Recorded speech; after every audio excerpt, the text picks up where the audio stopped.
In 2013, about 3.5 million US dollars was transferred from One Malaysia Development Berhad or 1MDB to two companies named Arbor Investment PJS Limited, registered under British Virgin Islands, and Arbor Investment PJS Limited, Seychelles. These companies appeared legitimate because their names were similar to Arbor Investment PJS, which is a real subsidiary of the International Petroleum Investment Company, IPIC. However, IPIC later confirmed that these two companies were fake and not part of its corporate group.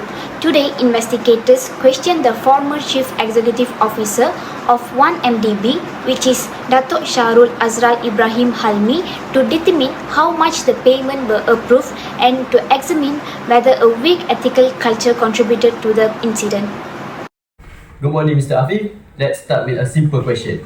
In your word, how did the payment to Arbor BVI and Arbor Seychelles first happen? Those payments were part of 1MDB joint venture with IPIC, and at that time we believed that Arbor BVI and Arbor Seychelles were legitimate companies under the Arbor Group.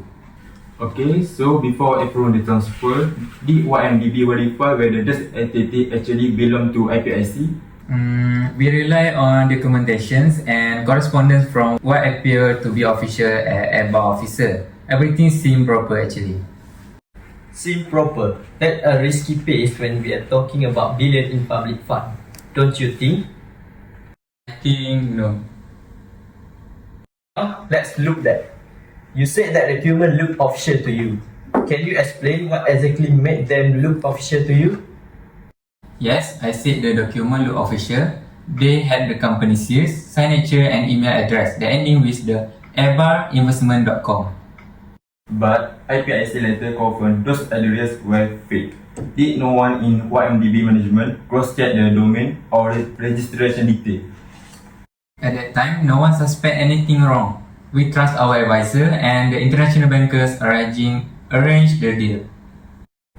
Trust is important, but verification is responsibility. Will you agree that skipping due diligence was a serious lapse? Maybe, but the process was moving so fast and there was a pressure to finalize everything quickly. Let's review this step by step. When was the first payment made to Arbor BVI? Actually, I think around May 2013. And when did you realize those entities were fake? Only years later during the investigation process.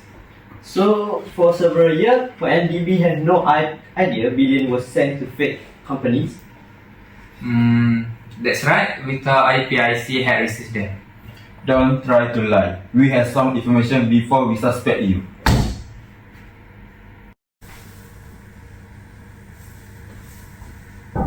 Come in.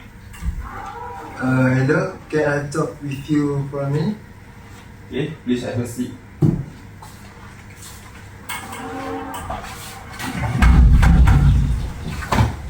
Hello, my name is Adli. I work in the finance division. I need to report something to you. There were internal email warning that the Arbor account number didn't match the IPIC's records. And what happened after those warnings? We were told to proceed, don't delay the project. The instruction came from the Mr. Afif. Note, thank you for your information. I will discuss with my colleague Mr. Hakim. No. That's not true. I never saw those emails.